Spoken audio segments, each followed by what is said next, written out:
Hi, John Stelmack, Radiator, Prescott, Arizona. Today, I'm actually getting rid of my scrap today, so I thought it'd be a good idea to show you guys some of the radiators that got scrapped out that weren't repairable, and show you kind of what to look for in a radiator that's not repairable.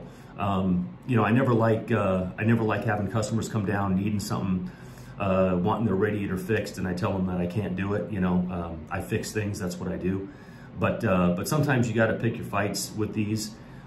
You know, it's the stuff that I use to fix these things is expensive. You got your time, so yeah. So you got to pick your fight sometimes with what you're willing to fix. And so I'm going to show you a couple of these things right now, and kind of show you what to look for as far as signs that you probably shouldn't get into fixing a radiator. So anyway, I'm going to take you out there. If you like what I'm talking about, you like my channel here, you know, like, follow, share, do all that fun stuff. If you got something directly for me, you can hit me up directly.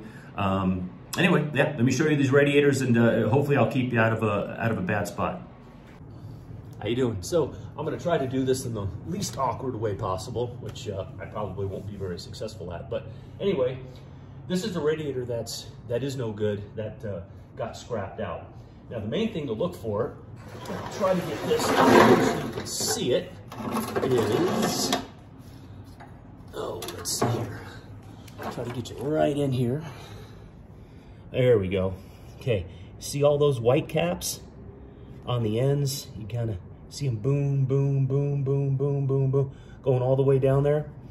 Now those are leaks, like we went over with the, in the last video with the leak that I had to fix. These are all leaks here.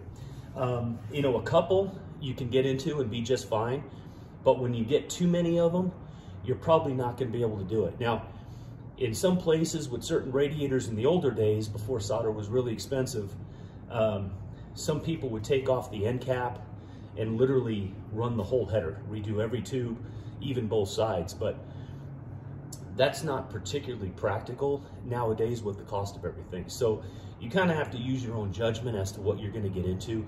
This one has way too many leaks that I would even think about getting into.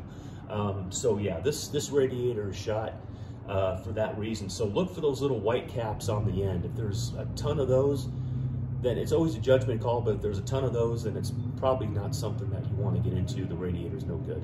Another thing, and this radiator doesn't have this, but I'll kind of go over it with you, is fractures in the tank. Now, when a radiator gets a fracture in the tank, that's pretty much gonna be no good too, because when a tank starts to fracture, it generally travels, it's kind of like a cancer. It just keeps going and going and going. So if like, say a customer brought this into me today and said, hey, I just got, you know, one little leak coming from the tank, and you see one here, you can technically repair it, but I guarantee you if you see one, it's probably got 2 or 3 more right behind it.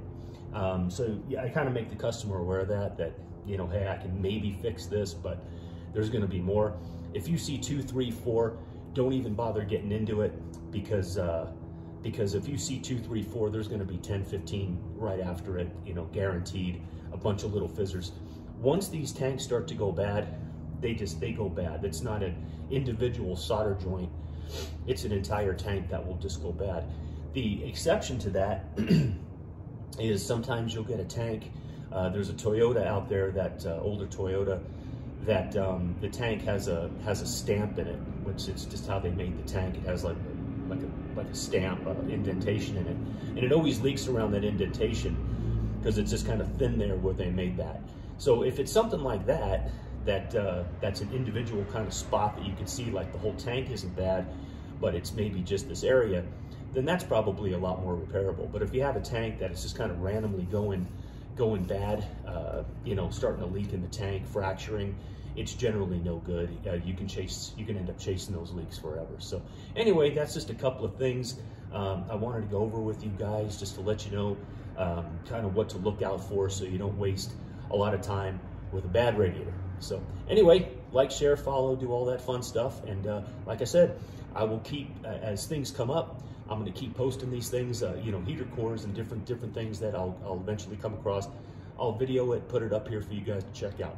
All right, John Stelmack, Radiator, It's almost Christmas time, so Merry Christmas.